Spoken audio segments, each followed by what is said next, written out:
Welcome to my channel economics hub. Students, आज मैं आप सबके सामने महाराष्ट्र बोर्ड के स्टैंडर्ड 11th के कॉमर्स सेक्शन का इकोनॉमिक्स सब्जेक्ट के चैप्टर 1 का लेक्चर नंबर 3 लेकर आई हूँ। जैसा कि आप सभी को मालूम है, मैंने इसके पहले के सभी वीडियोस को अपलोड कर दिया है, तो जिन्होंने भी मेरा पहले के लेक्चर्स नहीं देखे हैं, आप जाकर वहाँ पर देख सकते हैं।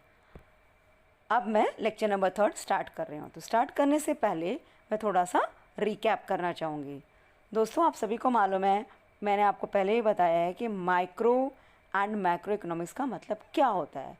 What is the meaning of micro economics and macro economics? So as I have told you that micro means small and macro means a large, the study of aggregate, total. Okay, and now अब मैं आपके सामने classification of wants के बारे में बता रही हूँ। आपको सभी को मालूम है कि wants means what? That is our desire, a wish which is never ending. Wants are never ending. Yes, so now classification of wants. And students, one thing you just always keep in mind, whenever you do explanation of any of the points, if there are 5 to 6 points, then out of that, if you will write 4 points, you will get full marks. If there are 8 points, then out of 8 points, अगर आप 6 points लिखते हैं तो आपको पूरे marks मिलेंगे। ठीक है, तो आप पॉइंट्स को हमेशा ध्यान में रखिए, क्योंकि पॉइंट्स पे ही मार्क्स डिपेंड होता है। जितने ज़्यादा टेक्स्ट बुक में जितने भी पॉइंट्स हैं, अगर वो सारे के सारे पॉइंट्स आप लिखेंगे तो आपको बहुत अच्छे मार्क्स मिलेंगे। तो always write first points and later on explanation of all the points one by one. Okay, like, तो first is here classification of wants. अब इसमें कितने पॉइंट्स हैं? तो सबसे पहले यहाँ पे है economic and non-economic wants. Now what is the meaning of economic and non-economic wants? What is mean? So economic का मतलब होता है जहाँ पे पैसे का involvement होता है, where there is an involvement of money. Like for example, I am a teacher, okay, and I am teaching you. If I am teaching you, then definitely I charge. मैं फीस चार्ज करूँगी, आप fees देंगे। अगर आप college जाते हैं, आप classes जाते हैं, वहाँ पे आप फ़ीस देकर पढ़ते हैं, तो जब आप फ़ीस दे रहे हैं मतलब वहाँ पे इकोनॉमिक ट्रांजैक्शंस हो रहा है। That is called economic wants. But अगर आप घर में अपने पेरेंट्स से पढ़ते हैं, आपकी मम्मी पढ़ाती हैं, आपके पापा पढ़ाते हैं, या आपके ब्रदर या सिस्टर्स आपको पढ़ाते हैं, तो वो आपसे इसका कोई भी चार्ज नहीं लेते हैं। क्यों? आपके फैमिली मेम्बर्स हैं। अपने मम्मी पापा आपको स्कूल में पढ़ाने के लिए पैसे देते हैं, खुद पढ़ाएंगे तो थोड़ी पैसे लेते हैं। तो यहाँ पे आपका मनी का इन्वॉल्वमेंट नहीं हुआ। So this is called non economic wants. Okay, economic wants means where there is a involvement of money, and non economic wants means where there is no involvement of money. आप sunshine लेते हो, आप air लेते हो, God gifted, उसके लिए आपका कुछ पैसा लगता है क्या? नहीं लगता है। तो जहाँ पे पैसे का इन्वॉल्वमेंट नहीं है, this is called non economic wants. और जहाँ कहीं भी पैसे का इन्वॉल्वमेंट है, उसको हम लोग क्या कहते हैं? Economic wants. Okay, so first point आपको समझ में आ गया होगा। चलिए अब चलते हैं सेकेंड पॉइंट की तरफ, individual wants and collective wants. So in this wants, personal or individual wants refer to those wants which are satisfied at the individual wants. Example, a doctor using a stethoscope, a judge wearing his coat. But collective wants क्या होता है? Are social wants where there is collective satisfaction of wants. Example, traveling by train. Individual मतलब single, अकेला। Collective मतलब group. Yes, अब आप doctor के पास जाते हैं, डॉक्टर की फ़ीस देते हैं। आप अकेले, अगर आप बीमार हैं और आप डॉक्टर के पास गए हैं तो आप अपना ही फ़ीस देंगे ना, या वहाँ पे और जो भी पेशेंट्स आए हैं उनका भी फ़ीस देंगे? ऐसा नहीं होता ना, आप सिर्फ अपना फ़ीस दे रहे हैं। सो this is called individual wants. But अगर आप ट्रेन में ट्रैवलिंग कर रहे हैं तो वहाँ पे एक साथ सब लोग ट्रैवलिंग कर रहे हैं। ट्रेन, लाइक फॉर एग्जांपल, अगर आपको मालाड जाना है तो एक ट्रेन आपके लिए मालाड नहीं जाएगी, वहाँ पे बहुत से लोग हैं, किसी को मालाड जाना है, किसी को कांदीवली जाना है, किसी को गोरेगांव जाना है। तो वो एक साथ है, कलेक्टिव वांट्स। तो एक ट्रेन एक ही है लेकिन उसमें बहुत सारे लोगों की नीड्स को सेटिस्फाई कर रही है। So this is called collective wants. Clear? Now third is necessities, comforts and luxuries. So what is the meaning of necessities, comforts and luxuries? Students, you all are aware that basic needs means what? अगर हमारा basic needs है food, clothing and shelter, ये हमारे basic needs कहलाते हैं। Yes, and comforts, comforts मतलब आपका 1 BHK का फ्लैट है, अब आपको मन करा मैं 2 BHK का फ्लैट ले लूँ। Yes, so this is called comforts। चलो घर में कूलर था, अब कूलर हटा के एसी ले लो। हम हमारे कंफर्ट्स के हिसाब से काम करते हैं। मिक्सर है, अभी जूसर ले लेते हैं, मिक्सर कम जूसर ले लेते हैं जो हमारे हमको कंफर्ट्स करे, हमको और आराम दे। वैक्यूम क्लीनर ले लेते हैं। So these all are the example of comforts. Luxuries, एक कार लिया, थोड़े दिन के बाद दूसरा कार लिया, बाइक लिया, दूसरा और बड़ी बड़ी car Lee. Luxuries, 2 BHK flats, 3 BHK flats. So our wants are different according to our situation. लेकिन सबसे पहले हमारा basic want satisfy होना जरूरी है, that is food, clothing and shelter. Okay? Now, second is goods and services. These are popular terms of economics. What is the meaning of goods and services? Economics में goods and services का मतलब क्या होता है? तो students, goods and services मतलब like for example mobile is what? It is a kind of goods. Yes, so anything that satisfy human wants is term as good. It has material existence, example chalk used by a teacher, mobile used by a person. वो goods जो हमारे wants को satisfy करता है is called goods. भी mobile हमारे needs को satisfy करता है। Yes, so it is called goods. In services means services also satisfy human wants but do not have any material existence, example teaching offered by the teacher. Yes, service का मतलब होता है हम service तो दे रहे हैं लेकिन सर्विस में कैसे क्या देना हो वो दिखाई नहीं देता है। It satisfy your mental level. अभी मैं एग्जाम्पल आपको पढ़ा रही हूँ, आप पढ़ रहे हो, आप समझ रहे हो, कॉन्सेप्ट आपके माइंड में क्लियर हो रहा है बट सामने ऐसा कुछ हो रहा है, ऐसा दिख तो नहीं रहा है ना। So it satisfy our mental existence is called services. Now sorry, next is utility, capacity of a commodity to satisfy human wants or want satisfying power of a commodity is called utility. Yes students, आप इस concept को बहुत अच्छे से समझो because ये utility word आपको आगे भी चलकर बार बार रिपीट होगा इन 12th स्टैंडर्ड ऑल्सो। सो यूटिलिटी का मतलब क्या? यूटिलिटी का मतलब होता है want satisfying power of a commodity. Means वो सामान जिससे आप डेली अपनी ज़रूरतों को पूरा करते हो। अब हमारे लाइफ में, डेली लाइफ में ऐसी बहुत सी चीज़ें हैं जिससे हम अपने डेली लाइफ की नीड्स को पूरी करते हैं। नोटबुक है, पेन है, टेक्स्ट बुक है, फूड है, वाटर है।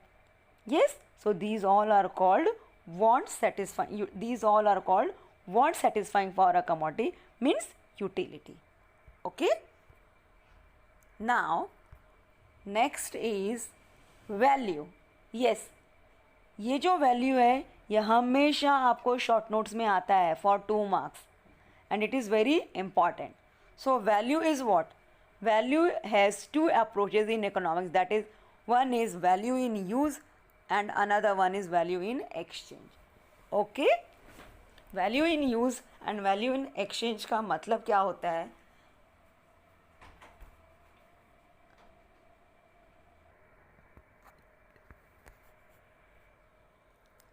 वैल्यू इन यूज़ का मतलब होता है, वैल्यू इन यूज़ मीन्स आप किस तरह से यूज़ कर रहे हैं चीज़ों को। मैं अभी आपको आगे इसके बारे में और अच्छे से बताने वाली हूँ। ये एग्ज़ाम में हमेशा शॉर्ट नोट्स के लिए आता है, ऑलवेज़ फॉर 2 मार्क्स, और समटाइम्स गिव रीज़न में भी ये आता है।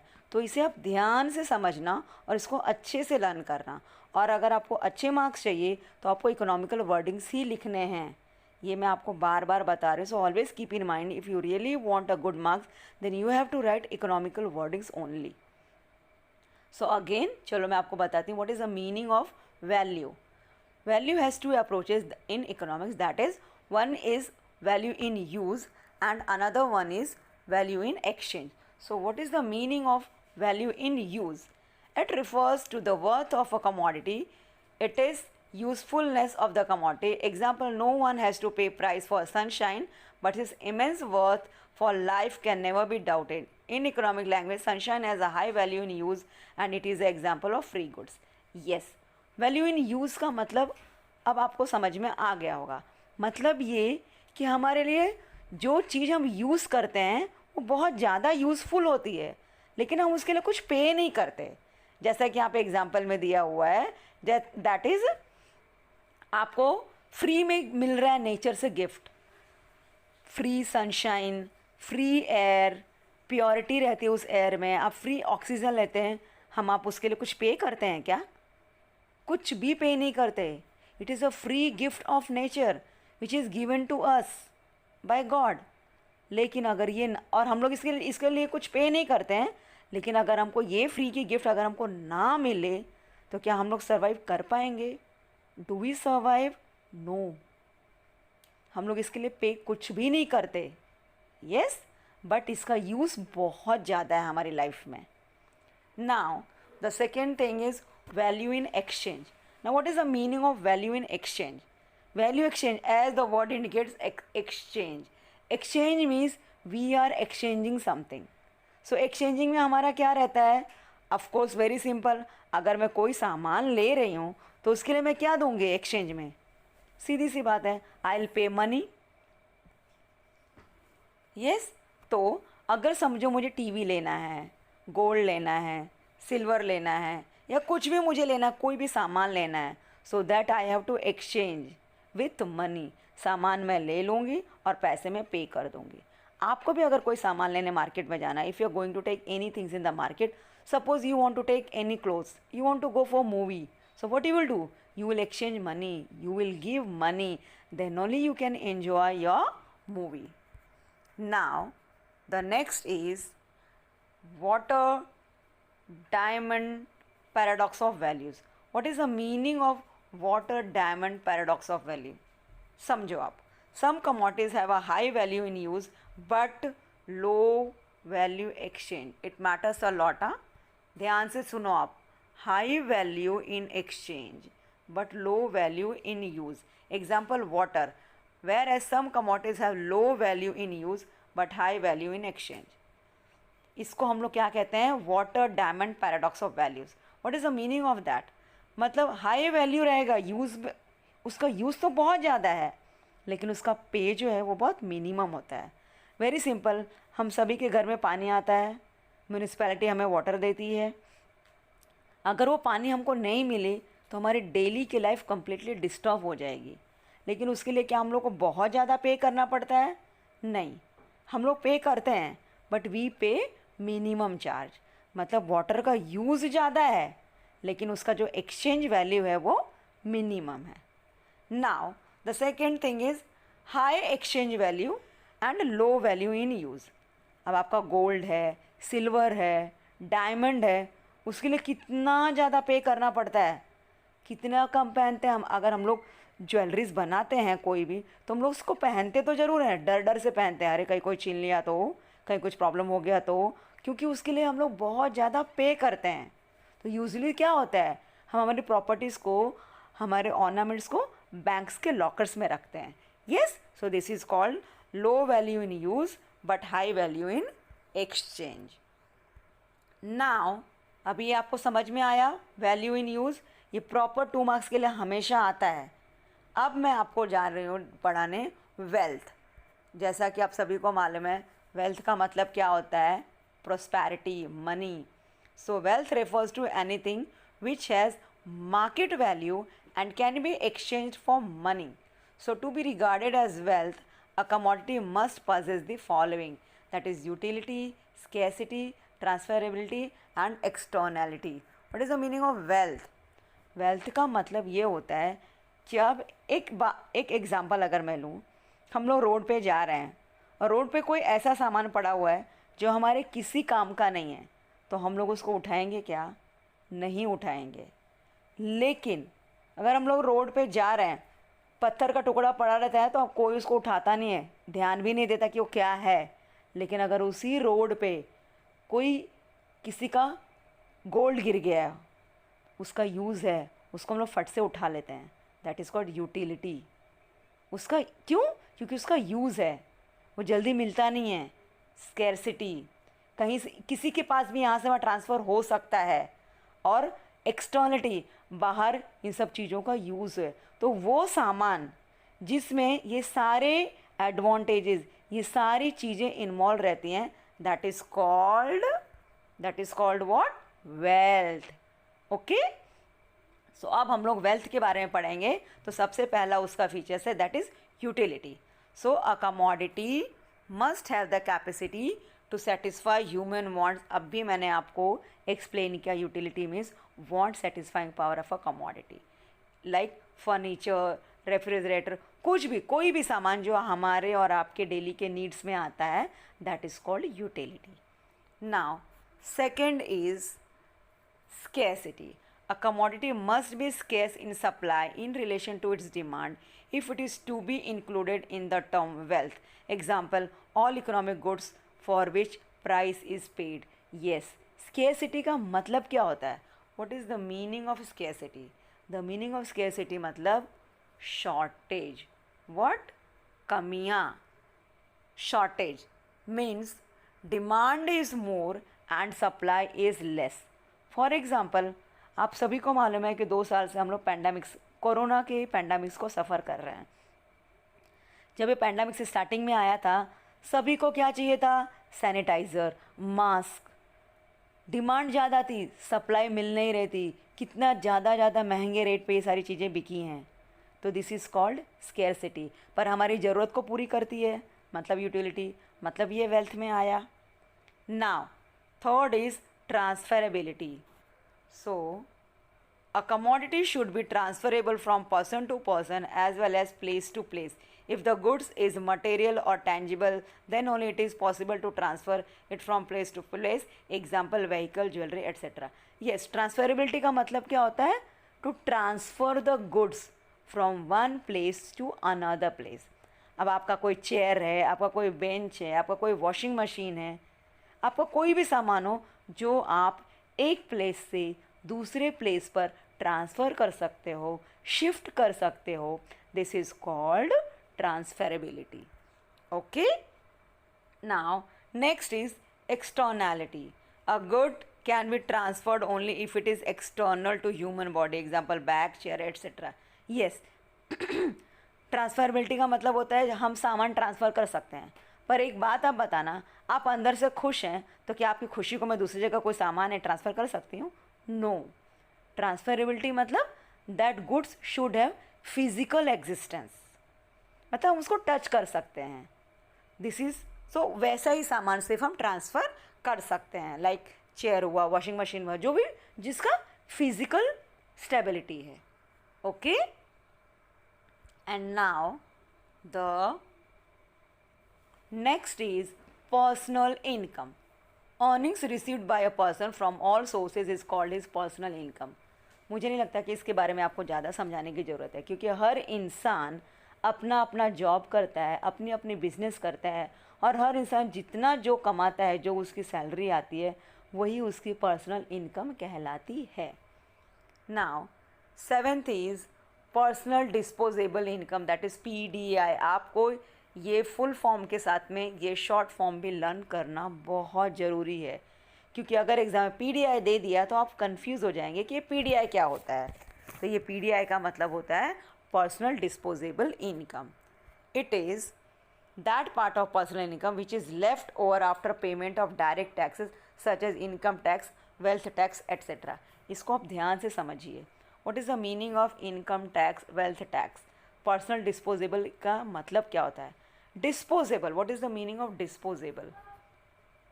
डिस्पोजेबल का मतलब होता है जो अभी हमने इसको डिस्पोज कर दिया, यूज़ नहीं किया। जैसे फॉर एग्ज़ाम्पल, अगर आपने समझो आप लास्ट ईयर 10th स्टैंडर्ड में थे, इस साल आप 11th स्टैंडर्ड में हैं, तो अब वो 10th स्टैंडर्ड की बुक्स आपके किसी काम की नहीं है, आपने उसको डिस्पोज कर दिया। आपने डिस्पोज किया, पर कहीं ना कहीं वो बुक जिसके पास भी जाएगी, जो बच्चा 10th में रहेगा उससे वो काम आएगा। मतलब आपके थ्रू वो डिस्पोजेबल है, पर कहीं और वो काम आ रहा है।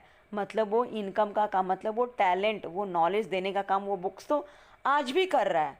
It is another thing that now that book is not useful to you, but जो बच्चा अभी 10th में है उसके लिए तो वो टेक्स्ट बुक आपकी यूज़फुल है। So this is called personal disposable income. इसी तरह से जब हम जॉब करते हैं तो हम लोग क्या करते हैं, टैक्स भरते हैं। यस, और वो टैक्स हम लोग क्या कहलाते हैं, टैक्स पेयर। तो वो हमारा इनकम किसको काम आता है, गवर्नमेंट को काम आता है। यस, फिर हम लोग सेविंग करते हैं, हमारे एक वेल्थ तैयार होता है, हमारी एक प्रॉपर्टी तैयार होती है। This is called personal disposable income. And now next is economic activity. Economic activities can be classified into 4 types, because ये इकोनॉमिक एक्टिविटी है। जैसा कि आप पहले से जानते हैं कि इकोनॉमिक एक्टिविटी का मतलब होता है कि उसमें किसका इन्वॉल्वमेंट होना चाहिए, मनी का इन्वॉल्वमेंट होना चाहिए। अगर मनी का इन्वॉल्वमेंट नहीं है तो वो किसी भी तरह से इकोनॉमिक एक्टिविटीज़ नहीं कहलाएगा। एग्जाम्स में आता है, a mother teaching to his child, is it economic activity, agree और डिसअग्री? तो आपका आंसर क्या होगा, I am totally disagree with this statement because here there is no economic activity. ऐसे ट्विस्ट करके क्वेश्चंस पूछे जाते हैं। तो आपको इकोनॉमिक एक्टिविटी का कॉन्सेप्ट अच्छे से समझ में आ गया होगा। तो ये जो इकोनॉमिक एक्टिविटी है ये डिवाइड है किसमें, सबसे पहला है प्रोडक्शन। अब प्रोडक्शन का मतलब क्या होता है, पहला है प्रोडक्शन, फिर है डिस्ट्रीब्यूशन, फिर है एक्सचेंज, फिर है कंजम्पशन। ये 4 पार्ट मिलाकर क्या बनता है, इकोनॉमिक एक्टिविटी। ओके, तो सबसे पहला है production. Production is creation of utility. There are 4 factors of production such as land, labour, capital and entrepreneur. Students, ये जो लाइन है ना, ये आपको बहुत ध्यान से समझना है और लर्न करना है, क्योंकि ये आपको सिर्फ 11th में ही नहीं 12th में भी बहुत हेल्पफुल है। तो ये फैक्टर्स ऑफ प्रोडक्शन क्या कहलाता है, तो आपको हमेशा ध्यान में रखना पड़ेगा कि there are 4 factors of production. That is, first is हमारा है लैंड, दूसरा है लेबर, तीसरा है कैपिटल, चौथा है एंटरप्रेन्योर। ये आपको लर्न करना है। प्रोडक्शन का मतलब ही होता है टू प्रोड्यूस, मतलब कुछ बनाना। यस, तो कुछ बनाने के लिए कोई एक चीज़ तो खाली काम नहीं आएगी ना, हमको कुछ 3-4 चीज़ों की ज़रूरत तो है। Like for example, if you are student, अगर आप स्टूडेंट हो तो आपको सीधी सी बात है, आप स्टडी कर रहे हो मतलब आपको बुक्स की ज़रूरत है, आपको पेन की ज़रूरत है, आपको नोटबुक की ज़रूरत है, आपको टीचर की ज़रूरत है। ये 4 चीज़ तो आपको बेसिक लगेगा ना, क्यों, क्योंकि आप स्टूडेंट हो। इसी तरह से प्रोडक्शन का मतलब होता है कि there is involvement of 4 things. What is that 4 things? These all are land, labour, capital and entrepreneur. Okay, so now अब ये आपको क्या बता रही हूँ मैं प्रोडक्शन के बारे में। तो ये 4 फैक्टर्स हैं। क्या है ये 4 फैक्टर्स हैं, जैसे कि आपका फैक्टर्स ऑफ प्रोडक्शन का मतलब होता है कि आपका क्या फैक्टर है। मतलब अगर आप स्टूडेंट हो तो कैसे मालूम पड़ेगा कि आप स्टूडेंट हो, आप कहीं काम नहीं कर रहे हो, क्योंकि आपका बॉडी लैंग्वेज ऐसा होता है। आप जब जाते हो तो आप साथ में स्कूल बैग लेकर चलते हो, आपके उस बैग में टेक्स्ट बुक रहेगा, नोटबुक रहेगा। तो ये सारे फैक्टर शो करते हैं कि यस आप क्या हो, स्टूडेंट हो। उसी तरह से प्रोडक्शन के भी फैक्टर्स हैं। वो कौन कौन से फैक्टर्स हैं? Land, labour, capital and entrepreneur. तो चलिए सबसे पहले हम लैंड के बारे में पढ़ते हैं। Okay, land in economic is a wide term. It is a natural factor of production. Any natural resources that is available on above and below the surface of the earth is called land. इतना अगर आप अच्छे से learn करेंगे तो आपको बहुत बहुत अच्छा मार्क्स मिलेगा। और ये इकोनॉमिकल वर्डिंग्स ही आपको एग्ज़ाम में लिखना है, ये मैं बार बार आपको स्पेसिफाई करती हूँ। क्योंकि अगर आपको economics is what, it is a science, and science always demand it's their own particular words only. So land is what? It is a natural things, which is, it is a natural factors of production which is available on the earth, and it is called land. For example, minerals which are found below the surface of the earth, soil, water on the surface of the earth, and air, sunshine, wind are above the surface of the earth. So land earns rent in productive activity. यहाँ पे आपको सारे land की speciality बतानी है कि land के नीचे के लेवल में क्या मिलता है, लैंड के अबव सरफेस पे क्या मिलता है, लैंड के लोअर सरफेस पे क्या मिलता है. This is called land. Example भी आपको बराबर से लर्न करना है. लैंड, अगर आपने कहीं शॉप लिया तो शॉप क्या रहता है, ज़मीन पे शॉप बनाया जाता है ना, फिर उसका हम और आप रेंट देते हैं. Yes, so this is called land. Now second is labour. Yes, labor is a human factor of production. It is not natural factor of production. It is a human factor of production, because labor means human being. So any physical or mental efforts undergone during the process of production to earn the rewards of wages is called labor. Example, carpenter, accountant, engineer, etc. ये carpenter है, accountant है, engineer है, कोई भी काम कर रहे हैं, टीचर है, डॉक्टर है, लॉयर है, हम कोई भी काम कर रहे हैं तो हम ह्यूमन बीइंग काम कर रहे हैं. कोई दीवार तो काम नहीं कर रहा है ना, काम को कंप्लीट करके कौन दे रहा है, ह्यूमन बीइंग. ह्यूमन बीइंग को अलग अलग पोस्ट पे डिवाइड किया गया है. So this all are called labour. Yes. Now third is capital. Capital is what? Capital is nothing, it is a kind of money. So capital is a produced means for further production. It is a man-made factor of production which earns the reward in the form of interest. Example, machinery, technology, factory building, etc. What is the meaning of that? इसका मतलब होता है, for example, अगर आप businessman हैं और आपने कोई बिज़नेस डाला है और उस बिज़नेस को डालने के लिए आपने एक बहुत बड़ी मशीन खरीदी है. जैसे अगर आप समझो आप क्लोथ मर्चेंट हैं और आपने डाइंग का बिज़नेस कर रहे हैं, क्योंकि कपड़े को डाई किया जाता है, वो भी एक बिज़नेस है. तो कपड़े को डाई करने के लिए बड़े मशीन की ज़रूरत है, तो उस मशीन को ख़रीदने के लिए आपका कैपिटल लगेगा, मतलब आपका पैसा लगेगा. तब आप जाकर वो मशीन खरीदेंगे. जब वो मशीन खरीदेंगे, उसमें आप अपने कपड़ा का जो भी है, जो डाई आप तैयार करेंगे वो आप बेचेंगे, उससे आपको पैसा मिलेगा. ये एक चेन है. चेन का मतलब सब एक दूसरे पे डिपेंड है. So it is called capital. Now next is entrepreneur. Entrepreneur का सीधा सा मतलब है बिजनेसमैन. आप क्या हो? आप बिजनेसमैन हो. तो आप बिजनेसमैन ना बोलकर आप क्या बोल सकते हैं? I am an entrepreneur, means I am doing business. Okay, so meaning of entrepreneur means a kind of businessman. So entrepreneur is the organizer who is the real captain of the industry. He is a special kind of labor who gets the work done to earn the reward of profit in the process of production. Students, कोई भी हो जिसका business है, जो main owner होता है, वो अपने बिजनेस को क्यों करता है? क्योंकि उसका मेन एम होता है, भाई उसको तो प्रॉफिट चाहिए ही चाहिए. उसके बिजनेस, हम और आप अगर जॉब करते हैं, हमारी मर्जी होगी, हम लोग छुट्टी लेंगे, नहीं जाएंगे, नुकसान होता है, हो हमारा क्या जाता है. लेकिन जिसका खुद का बिजनेस है, वो अपने बिजनेस का लॉस कभी नहीं करेगा. कितनी भी इमरजेंसी हो, कुछ भी हो, एट एनी हाउ वो अपने बिजनेस में कुछ ना कुछ अरेंज करेगा कि उसका बिजनेस लॉस ना हो. So entrepreneur, due to that he is called the captain of the ship, the captain of the industry. Okay, and now